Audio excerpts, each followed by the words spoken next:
with Denny sitting opposite, swearing she would never, ever go back to Merritt again.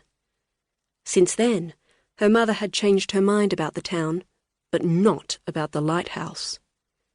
When Alex suggested driving up to it, Denny had insisted on a walk along Beacon Beach instead. Turning to gaze in the other direction, Alex saw a stranger jogging along the sand towards her. Tall, broad-shouldered, dark-skinned, he skirted the shore, running along the crumbling edge of the sand's crust. Getting closer, he put up a hand in greeting, pulled out earbuds and slowed to a walk. Alex expected him to move past her, but he stopped, stretched and said hello in a way that was too cheery for this weather. She smiled in reply. The man looked over his shoulder, pointing back the way he had come. "You here with Denny?" "Yes," Alex said, surprised. "I'm her daughter." "I just wanted to be sure. I know she doesn't drive anymore." He smiled broadly, revealing a row of straight white teeth. Tom had straight white teeth that always looked as if they were trying to sell you something. "Alex, isn't it? You're the barrister." She nodded. "Denny's told me all about you. I'm Kieran Seth, your mum's doctor." Her mother actually liked him, which was nothing short of a miracle.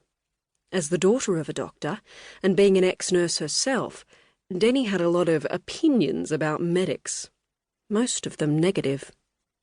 "You're here visiting?" "Just for a few days," Alex explained. "A trial settled, so I had some free time." That was the euphemism she had come up with in the middle of the night. Kieran seemed to accept this, or had enough manners to pretend to believe it at any rate. "Denny suggested running out here," he said. "She told me it was relatively isolated, so I could have a break from patients wanting a free consult." Dark eyes crinkled as his smile widened into another grin. Alex, who had opened her mouth to ask for advice about how to convince her mother that she really needed to sell her house and move into assisted living, choked down the question and, instead, muttered something about her mother understanding the perils of being a country doctor. "Once a nurse, always a nurse, I guess," he said, turning away from the wind to face the direction he had come from. Once a pain, always a pain, thought Alex. But she managed to keep that to herself as well. Kieran looked into the distance and frowned. He pointed behind her. "She seemed fine when I passed her before, but—" At the far end of the beach, Denny had reappeared, arms flailing, looking like she was screaming, though thankfully the wind had tossed the sound away. Blinking, Alex pushed the hair out of her eyes. "Just trying to get my attention." She hoped that was true, and she raised a reluctant hand in reply. Denny kept beckoning with extravagant sweeps. "I better go see what she wants." "Should I come?" Kieran asked. "She seems a little agitated." Denny had found a stick now and was jabbing it into the air as if to declare battle. "I'm sure she's fine," said Alex, starting to walk up the beach. A shout from behind her. "Sorry," she called, turning. "I missed that." "Nice to meet you," said Kieran. "Oh, you too." Alex followed the trail of footsteps Denny had made. "So, where's the fire?" she asked when she got within her mother's hearing.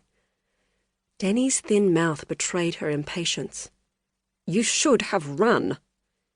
Her mother's cross expression was so familiar, so uniquely her, that Alex felt a bubble of hope that perhaps the diagnosis was just a terrible mistake. A diagnosis she was still coming to terms with. A diagnosis her mother had known about for much longer. "I was talking to your doctor. You gave him advice about running as well." "I found something," her mother interrupted, and a look of childish delight flitted across her face. "Over here."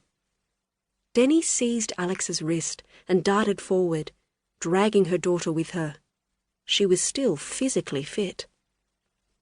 They stopped at a nearby rock pool. Thick brown ribbons of bull kelp lay across the sand, dragged in by the last tide. "Look at this,"